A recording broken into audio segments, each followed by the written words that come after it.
tubers, if you are a mom or you are auntie and got lots of nieces and nephews that you are being motherly to, happy Mother's Day. I received a few cards today in chocolates. I ate the chocolates already. I normally don't eat chocolates, but I ate them chocolates today. May your day be filled with the love and blessings that you gave so freely. I got these from church earlier. Cute. Cute idea. The teens made them.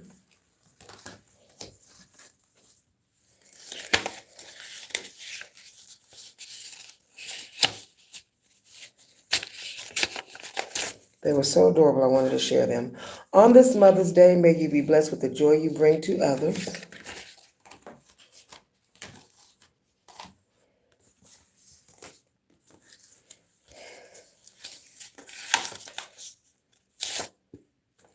A mother's love is a reflection of love.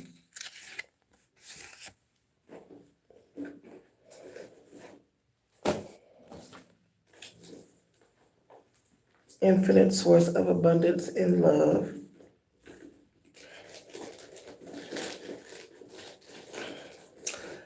I finished Joshua today, the book of Joshua in the Bible. And so we threw all the books in the Bible up to Joshua.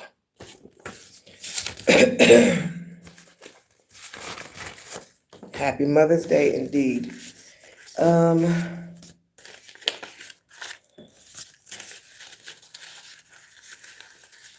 We took my mom out to eat for Mother's Day.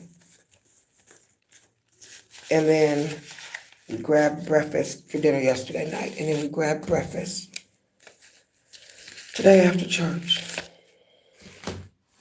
And then we're going to open presents later.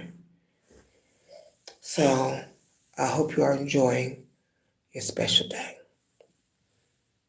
I said that I would come on here today and discuss and finish up discussing some of what we have been talking about in regards to Willie Lynch. Before I do, I had also mentioned reviews to you earlier, doing book reviews.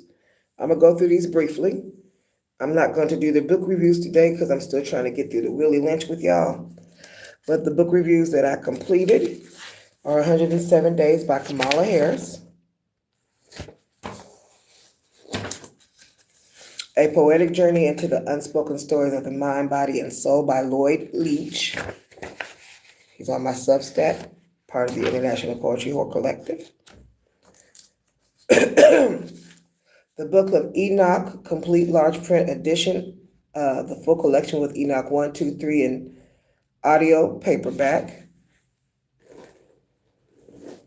I got that one on me. Oh, I got Lloyd's on me too.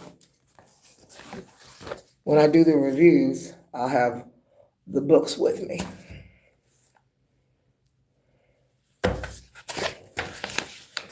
Fact.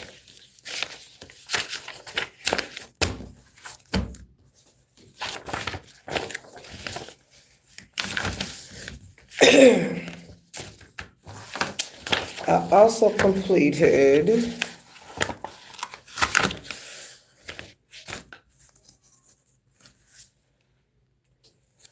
I did an in-depth review of Carlos Kaigler, Kaigler, known as Brother GKL, God King Life, of his Lascivious Romanticism, the book of Shangri-La Stories of Classic Erotica. But I guess the review was so hot, Amazon said, nah, but that's okay. I'm going to read my review on Monday. It was very detailed.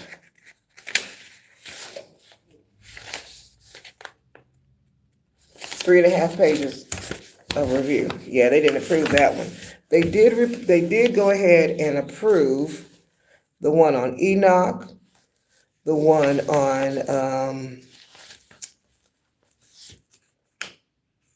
There Are No Angels in the Bible by Valerie Love. They approved that one. That's what this one is.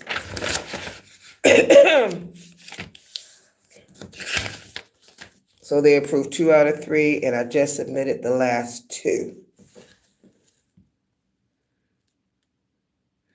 Oh, hello, Aryan _V_V, and hello, Laura Polito 1925. If you're a mom, darling, happy Mother's Day to you, sweetheart. Okay. I'm going to be continuing what I started in regards to the Willie Lynch story review and some other things.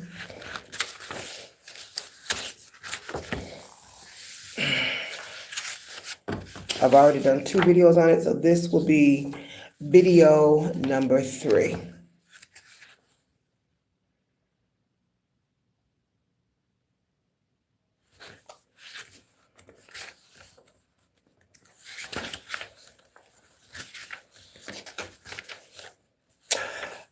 Today we are connecting everything we've talked about to a book called Outwitting the Devil by one of my favorite authors, who is a New York Times bestselling author, Napoleon Hill. Okay, he also has a book called Think and Grow Rich. He's got a few books. I advise you check him out. He's also got videos online, and as far as on YouTube, and then there's also audiobooks.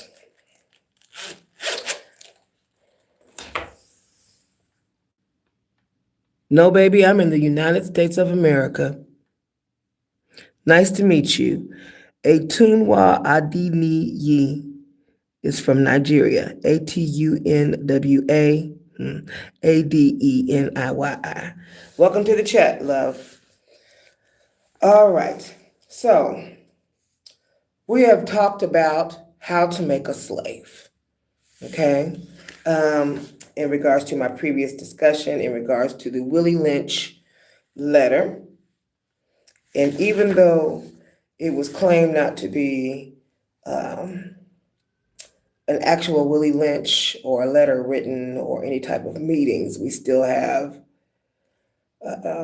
from this historical document that's online, we still have ideas and rhetoric that are unresolved in regards to that letter that is supposedly non-historical. So I discussed that in my previous 2 videos, and today we're tying it to ideas in Outwitting the Devil. Hello at Connie-Z8V. Welcome to the chat, love. Happy Mama's Day. All right, in Outwitting the Devil, Hill talks about people being controlled through fear, ignorance, drifting, living without critical thought. Using that lens, you could argue enslaved people were controlled physically and psychologically. But enslavers in society were also controlled by fear of rebellion, by greed, and by systems they depended on. People outside the system can still be influenced by the same patterns: division, misinformation, lack of awareness. So even if someone isn't literally enslaved, they can still be mentally or socially conditioned in ways that limit their freedom. When a system allows one group to be controlled or dehumanized, it creates patterns like fear, division, ignorance that affect everyone within that society.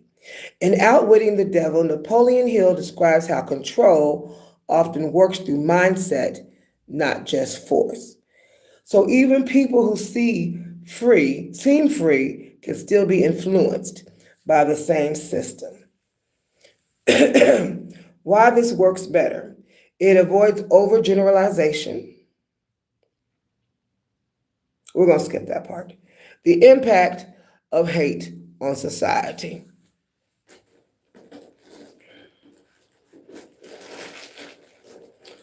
We're going to look at the big picture.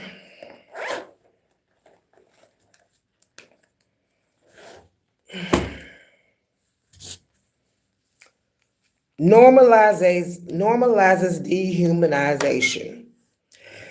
Hate trains people to see others as less than human. Once that happens, harmful actions become easier to justify, whether it's discrimination, exclusion, or violence. You can see this historically in events like the Holocaust or systems like Jim Crow laws, where entire groups were treated as inferior by law and culture. I mentioned previously that we needed to delete some words from the dictionary. Superior and inferior should be one of them. Supremacist should be another one of them. It creates division and weakens unity.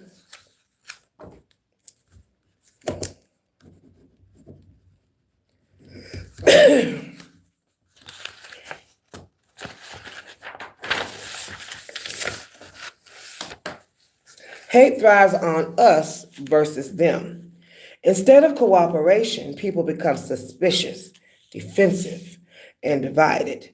That division weakens communities, movements for progress, a society's ability to solve shared problems. It's the same systems of control. Hate isn't just emotional, it can be used strategically. When groups are divided or taught to distrust each other, they're easier to control. This connects directly to the ideas that I have been reading. Division, fear, and distrust keep people from uniting. It causes long-term psychological harm. Hate doesn't just disappear when laws change. It lingers in internalized beliefs, internalized lies, B, lie, F. So lies. We are addressing breaking the tower of lies today. That is the deluge card in the tarot deck. Fear and trauma and generational patterns. This is why the effects of slavery and discrimination can still be felt long after the systems themselves officially end. It distorts truth and thinking. Hate often relies on misinformation. Hoo-wee, yes it does. Stereotypes and emotional reactions rather than facts. This leads to poor decision-making, manipulations by leaders or institutions, a population that reacts instead of thinks critically. This ties closely to the idea of drifting from outwitting the devil. People stop questioning what they are told. It's dangerous, and it damages everyone, not just the target. Even those who benefit from hateful systems are affected. They may act out of fear, losing power, status, control, or the appearance or illusion thereof, those. They become dependent on inequity to maintain advantage. Their worldview becomes limited and distorted. So hate doesn't just oppress, it traps entire societies in unhealthy systems. It slows progress and innovation.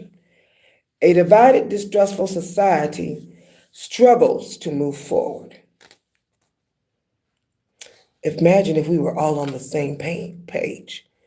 If you've ever looked over the map and looked at the Chinese versus where they were years ago versus America and how we're still struggling economically, it's because racism is expensive. All right. Energy that could go towards growth gets wasted on conflict, inequality, and maintaining harmful systems.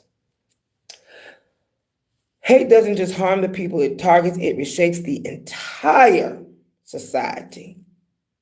We talked about the division, the weakened unity, the distortful thinking, the people being trapped in cycles of fear and control. In a sense, hate limits everyone's freedom, not just the people being oppressed. Next, we're going to talk about hello at Wasil Ooze 2663. WASILEWS 2663. Let's talk about the fruits of the Spirit, and we're going to tie some things in. They come from the Bible. Now, I'm not a religious, I like utilizing words in the Bible of wisdom, but I don't take the Bible to believe it to a T or at all as a historical document. All of it is fabrication, all of it written by men. Okay? Reading the Bible front to back right now. Genesis, Book of Adam and Eve, Enoch, Exodus, Deuteronomy, Leviticus. Just finished Joshua today. I already started reading the next book, and I'm in the first chapter, and I'm gonna need to take some reflective time before we even get to that first chapter tomorrow. Okay, and I'm so glad none of those things happened in the books that I have read in actual life. Okay. Whew. Fruits of the Spirit: love, joy, peace,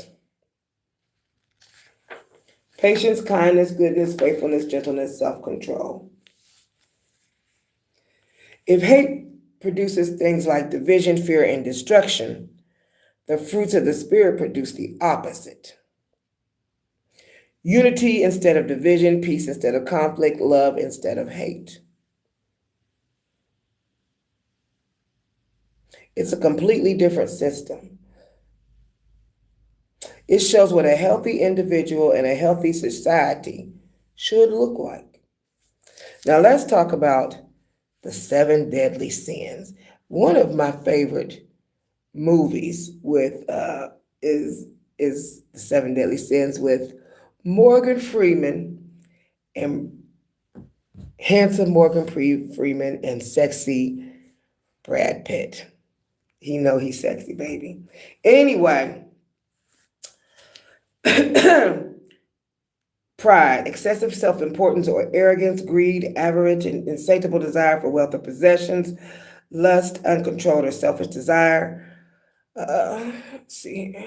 resentment of others' success or blessings, overindulgent gluttony, overindulgence or lack of restraint, not just food but excess in general, wrath, intense anger or hatred, sloth, laziness or neglect of responsibility, physical or spiritual. Well, let's talk about some things. These are often seen as the root of destructive behavior. Pride leading to domination or lack of empathy, greed fuels exploitation like slavery systems that I've been studying, envy creating division, wrath leading to violence and hate, sloth always allows injustice to continue unchecked. So many of the things we've been talking about, slavery, division, and hate, are driven by many of the same forces described in the 7 deadly sins, like greed, pride, and wrath. And when those dominate a society, they produce harm. But the fruits of the Spirit offer the opposite path, one that leads to unity and restoration. We're going to reframe these sins as misused strengths. Pride versus healthy pride. Destructive pride, first of all, I don't believe in sin. That is a man-made concoction to get you to feel guilty and that you are separated from God, and that you aren't whole. Just like I don't believe in hell. Okay? Anyway, going forward, destructive pride. Seeing yourself as above others, refusing correction, losing humility. Healthy pride. Self-respect, confidence, gratitude for growth. There's a difference between destructive pride and healthy pride. One isolates you, the other reflects growth and perseverance. Greed versus ambition. Greed, wanting more at the expense of others, never feeling satisfied, prioritizing wealth over people or values. Healthy ambition. Ambition, stewardship, desire for stability, and abundance. Wanting to thrive isn't greed. It's about building a life of stability and purpose. Greed begins when the desire ignores the well-being of others. The problem isn't the desire to grow or succeed. It's when those desires lose balance. Healthy pride becomes arrogance when it lacks humility, and ambition becomes greed when it stops considering others. The goal isn't to remove these drives, but to guide them. In which case, get you a coach or a spiritual leader or someone who's living the life that you want reflected in your own. Study them and take a master class. Okay? We're going to reframe these sins as misused strengths: envy, inspiration, and apprenticeship. Destructive envy. Oh, I left my water all the way over there. Resentment towards others' success, comparison that leads to bitterness. Healthy form. Studying successful people, learning systems and habits, turning comparison into a blueprint. Envy looks outward with resentment. Inspiration looks outward with curiosity and discipline. Gluttony, mindful abundance. Destructive gluttony, consuming without purpose, lack of discipline or awareness, excess without intention. Healthy abundance. Intentional consumption, focused creation and output, balanced enjoyment of success. There's nothing wrong with abundance. What matters is whether you're intentional with it. Wrath, righteous action versus destructive anger. Destructive wrath, uncontrolled anger, reaction without thought, harmful aggression. Righteous action, controlled response, purpose-driven action, protection in real danger. Sometimes I'll write something down. I'll be in my train of consciousness. I'll write it down reactive immediately in that moment. What's going through my head? And listen, it'd be having some ebonics, some slang. A couple of times they may have a few naughty words. And then I have to sit back and exhale and get all my little thoughts together instead of trying to send them all at once. And I have to ask myself, am I being reactive? and rethink how I write something without putting that type of, unless the heat is needed, like for certain poetry, to withdraw some fire elements and add some cooling elements in. Okay? All right. Wrath is uncontrolled destruction. Righteous action is controlled purpose, especially in situations of survival. Sloth, rest versus avoidance. Destructive sloth, avoidance of responsibility, lack of effort or direction. Stagnation. Healthy rest, recovery and reflection, recharging energy, strategic pauses for growth. Rest fuels purpose. Sloth avoids it. The idea that slavery existed, slavery was driven by economic exploitation. Oh, that's from my phone. Forced labor systems, power and control.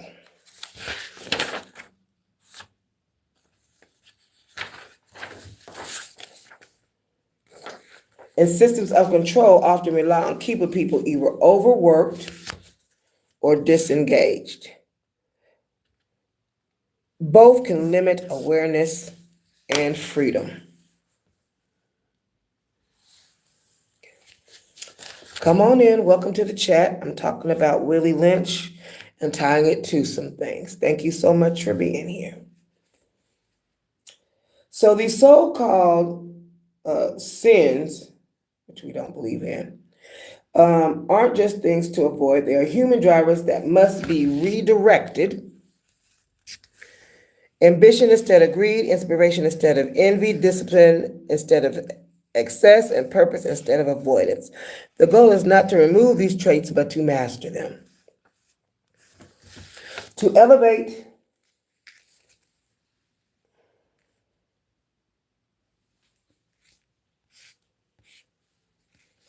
in what one sometimes calls, or many actually, Christ consciousness. Okay. So, we're almost done. I thought I was going to have some more sessions. Oh, I'm almost done with video 3. We do have more sessions. So we're going to do a prayer of wisdom, balance, and understanding. Excuse me, I'm going to get my water.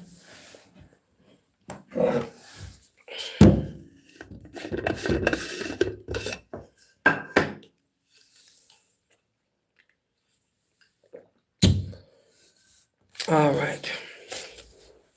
Creator of life, source of truth and insight, we come with open minds and willing hearts. Teach us love so we can see others with compassion, not as enemies or strangers, but as human beings worthy of dignity. Grant us joy not as passing feeling, but as steady strength that carries us through struggle and success. Give us peace so we do not live in division or fear, but learn to build understanding where there is conflict. Strengthen our patience so we do not rush to judgment, but allow growth, ours and others, to unfold in time. Fill us with kindness so our actions heal rather than harm, and with goodness so our choices reflect integrity, even when unseen. Anchor us in faithfulness so we remain steady in purpose, and in gentleness so strength is never used for destruction. Teach us self-control so desire does not become excess and ambition does not turn into harm. Recognizing the patterns within ourselves. Where there is pride, guide us towards humility, growth, and the strength to remain teachable. Where there is greed, awaken purpose, stewardship, and the discernment to build abundance without harm. Where there is envy, inspire learning, appreciation, and the ability to turn comparison into direction. Where there is wrath, grant us restraint, composure, and the courage to act with clarity instead of impulse. Where there is gluttony, cultivate mindfulness, balance, and intentional living in all areas of life. Where there is sloth, install discipline, meaningful rest, and the commitment to act with purpose when action is needed. Let us not be ruled by anxiety, discord, or misunderstanding, but guided by wisdom, reflection, and truth. And let the lessons of history, documented history, remind us that systems shaped by hatred and imbalance weaken us all, while lives shaped by virtue and understanding build something lasting. May we learn not only to avoid destruction, but to cultivate what restores, uplifts, and unites. So mote it be. I see. Amen. Okay. So that's the prayer. Now, I wrote a few more things. If you're new, welcome to the channel.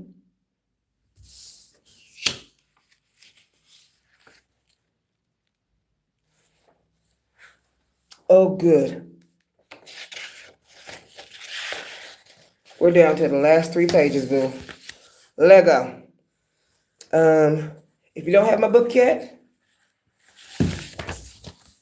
The Liberation and Wealth Reclamation Code, 30 for 30, 10 Truths of Abuse, 10 Divine Business Moves, 10 Wealth Codes of Readiness. Oh, I don't know what happened there. It moved on me. All right. It's on Amazon. I'll make sure to post the link, okay?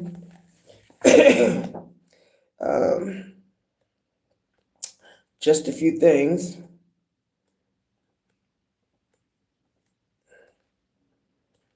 I'm the author, by the way, of over 19 books, and I'm still writing.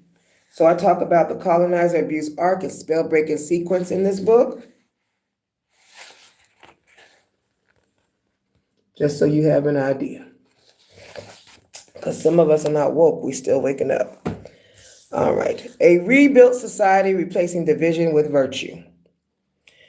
In a society shaped by understanding rather than division, the same human traits that were once misused are restrained in strength. From division to unity. Instead of systems that amplify separation, race, status, fear, or comparison, like I said, you can be prideful in who you are versus healthy pride. A society that builds shared dignity, mutual accountability, collaboration across differences.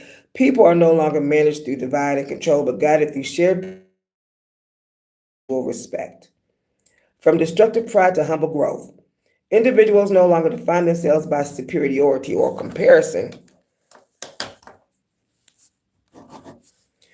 but by self-awareness, willing to learn, pride and progress, not domination. Strength is measured by growth and character, not status over others. From greed to purposeful abundance.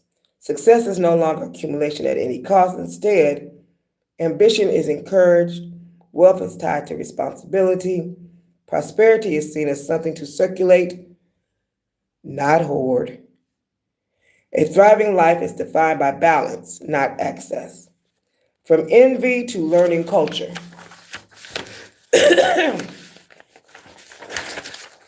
Instead of resentment towards those who succeed, people study excellence. Mentorship is normal. Success becomes a shared blueprint, not a source of division. Comparison becomes education, not bitterness. From wrath to disciplined action, anger is no longer the default response to conflict. Instead, action is thoughtful and proportional. Protection is separated from destruction. Emotional control is seen as strength, not weakness. Justice is guided by clarity, not chaos. And we right now are seeing a whole lot of, guess what? Chaos. From gluttony to mindful living. Consumption is no longer unconscious or excessive. People practice awareness in how they use resources. Enjoyment is balanced with responsibility.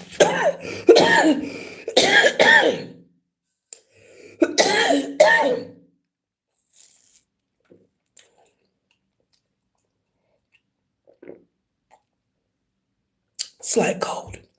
Excuse me. Abundance is appreciated, not abused. The goal is sustainability in all forms, mental, physical, and economic. From sloth to purposeful discipline. Work and rest are both respected. Rest is intentional and restorative. Avoidance and stagnation are not accepted as normal. People are encouraged to act with purpose and clarity. A healthy society values both effort and recovery.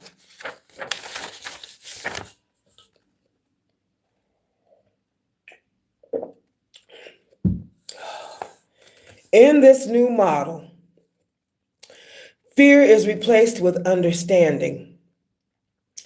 Division is replaced with unity. Control is replaced with self-mastery. Reaction is replaced with reflection. A society built this way does not try to erase human drives. It re-educates them. The same traits that once divide people are not removed, but redirected.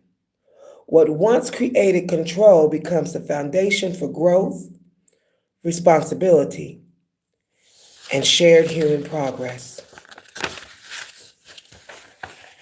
All right. And that concludes part 3 of the Willie Lynch letter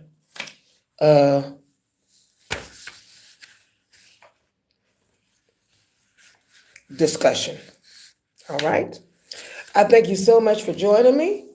The reviews that I mentioned earlier, what I'll do is I'll break them down to 2 a day, because some of them are a little lengthy, until I get through them as a whole. I will be starting the 40 Money Sales Spell session on June the 1st. Which one of y'all want to rock with me at 5:30 a.m.? Because my days is packed, baby. From the time I get up to attend class at 7 o'clock, till running around writing and everything else, to when I get in about 9, 10 o'clock at night, to wake up and be up by the witching hour. So 5:30 a.m. it is. All right? Okay, I had to meditate on a time I wanted to make sure to be able to do it. 5:30 a.m. it is. All right, my love tubers. I will see y'all tomorrow. Enjoy the rest of your hot mama's day.